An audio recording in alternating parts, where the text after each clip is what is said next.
আপনার কোথায় কোথায় রাস্তা বন্ধ, কোথায় কোথায় রাস্তা বন্ধ, এটা কি মিথ্যা বলতেছি আমি?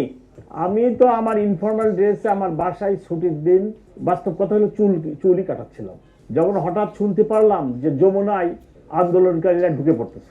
আমি অন্য কোনোরূপ প্রস্তুতি নিয়ে আই রাস্ট, এবং যাই দেখি অবস্থা ভয়াবহ।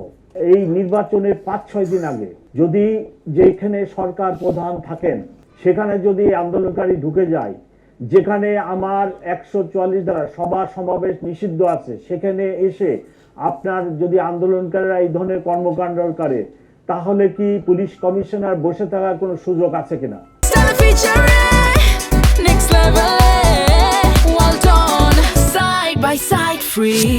ডেইলি স্টার, প্রথম আলোতে যে আক্রমণ হলো গভীর রাত্রে 11টায়,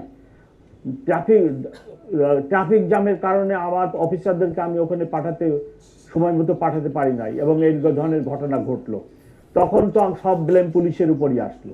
আমি পুলিশ কমিশনার হিসাবে কিভাবে আন্দোলনকারীদেরকে সরকার প্রধানের বাসভবন কাম অফিসে ঢোকার মতো ঘটনা ঘটাতে ঢোকার যে কি বলে সুযোগ বা ঢুকতে যাচ্ছে, এই অবস্থায় আমি কি বসে থাকার কোনো সুযোগ আছে কিনা?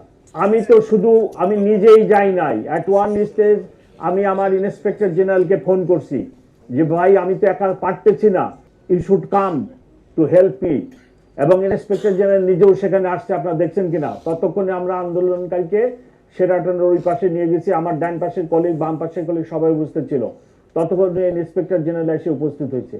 আপনারা এই কথা লেখেন যে গত ১৫ মাসে যে এই যে ২০টা লোক ১০টা লোকে রাস্তা ব্লক করে ফেলে, প্রেগনেন্ট লেডি ডেলিভারির জন্য হাসপাতালে যেতে পারে না, হার্ট অ্যাটাক আলা রুগী যেতে পারতেছে না, অমক যেতে পারতেছে না, পরীক্ষাতে যেতে পারতেছে না, বিমানবন্দরে টিকিট আছে, প্লেন ফেল করতেছে, আপনারা এই কথাগুলো লেখেন।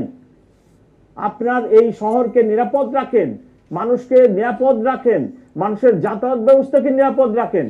আপনার কোথায় কোথায় রাস্তা বন্ধ, কোথায় কোথায় রাস্তা বন্ধ, এটা কি মিথ্যা বলতেছি আমি?